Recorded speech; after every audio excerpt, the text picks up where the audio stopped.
अगर सरकार जमीन छीने बिना सड़क बना दे और किसान को मुआवजा से भी ज़्यादा फायदा हो जाए तो ये है ना चमत्कार। तो बिहार में कुछ ऐसा ही चमत्कार होने जा रहा है। अभी पथ निर्माण विभाग जिस लैंड पुलिंग मॉडल पर काम कर रहा है वो सिर्फ सड़क बनाने की योजना नहीं है, बल्कि जमीन अधिग्रहण के पुराने विवादित सिस्टम को पूरी तरह बदलने की तैयारी है। दरअसल बिहार में बड़ी सड़क परियोजनाओं की सबसे बड़ी बाधा हमेशा जमीन अधिग्रहण रही है।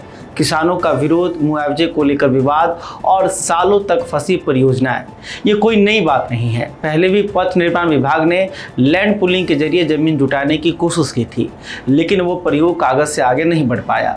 अब उसी मॉडल को नए सिरे से लागू करने की तैयारी हो रही है और इस बार दांव बड़ा है मेगा सड़क परियोजनाओं का। अब समझिए ये लैंड पुलिंग सिस्टम असल में काम कैसे करता है। अभी तक सरकार सीधे जमीन अधिग्रहण करती थी और बदले में एक तय मुआवजा देती थी, लेकिन इस नए मॉडल में सरकार जमीन लेती नहीं है बल्कि उसे डेवलप करती है। जिस अलाइनमेंट से सड़क गुजरनी है उस पूरे इलाके को विकसित किया जाएगा, जिससे जमीन की कीमत कई गुना बढ़ जाएगी। फिर सड़क के लिए जितनी जमीन चाहिए उतनी रखी जाएगी और बाकी विकसित जमीन वापस मालिक को लौटा दी जाएगी। यानी किसान अपनी जमीन का एक हिस्सा देता है, लेकिन बदले में जो जमीन वापस मिलती है उसकी कीमत पहले से कहीं ज़्यादा होती है। साथ ही सड़क के लिए ली गई जमीन के बदले कुछ अतिरिक्त भुगतान भी किया जाएगा। सीधे शब्दों में कहें तो सरकार कैश मुआवजा कम देगी, लेकिन जमीन की वैल्यू बढ़ाकर किसानों को ज़्यादा फायदा देने की कोशिश करेगी। अब सवाल यह है कि सरकार इस मॉडल को इतनी तेजी से क्यों आगे बढ़ा रही है। जवाब है आने वाले मेगा प्रोजेक्ट 7 निश्चय 3 के तहत 4 बड़े एक्सप्रेसवे और कई नई कॉरिडोर बनाए जा रहे हैं। यह परियोजनाएं कई जिलों से गुजरेंगी जहां हजारों एकड़ जमीन की जरूरत होगी। अगर पारंपरिक अधिग्रहण मॉडल अपनाया गया तो विवाद और देरी तय है, इसलिए सरकार लैंड पुलिंग के जरिए जमीन जुटाने का रास्ता तलाश रही है। दूसरी तरफ फंडिंग का मॉडल भी पहले से तय किया जा चुका है। पथ निर्माण विभाग हाइब्रिड एन्युटी मॉडल यानी HAM पर काम कर रहा है। इसमें सरकार कुल लागत का लगभग 40% हिस्सा देगी और बाकी 60% निर्माण कंपनी लगाती है।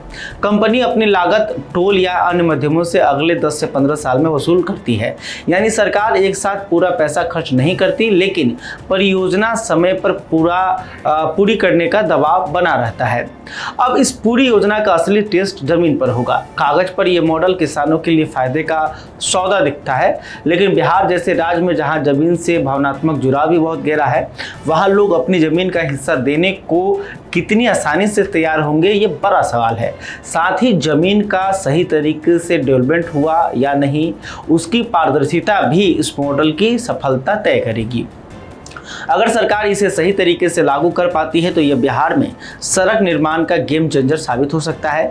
लेकिन अगर यह भी पुराने प्रयोग की तरह अधूरा रह गया तो मेगा प्रोजेक्ट फिर से फाइलों में अटक सकते हैं। यानी फिलहाल तस्वीर साफ है, सरकार जोखिम लेने के मूड में है और अब देखना यह है कि किसान इस नए मॉडल पर भरोसा करते हैं या नहीं, क्योंकि सड़क सिर्फ डामर से नहीं बनती, जमीन और भरोसे से बनती है। खैर, अभी तक आपने हमारे चैनल को सब्सक्राइब नहीं किया तुरंत कर लें। इस खबर को लेकर आप क्या सोचते हैं कमेंट करके बताइएगा। वीडियो फेसबुक पर देख रहे हैं तो हमारे पेज को भी लाइक कर लें। बहुत बहुत धन्यवाद। वीडियो पसंद आए तो इसे लाइक और ज्यादा से ज्यादा शेयर करें। हमारे चैनल को सब्सक्राइब करना न भूलें ताकि आपको हर जरूरी खबर सबसे पहले मिल सके।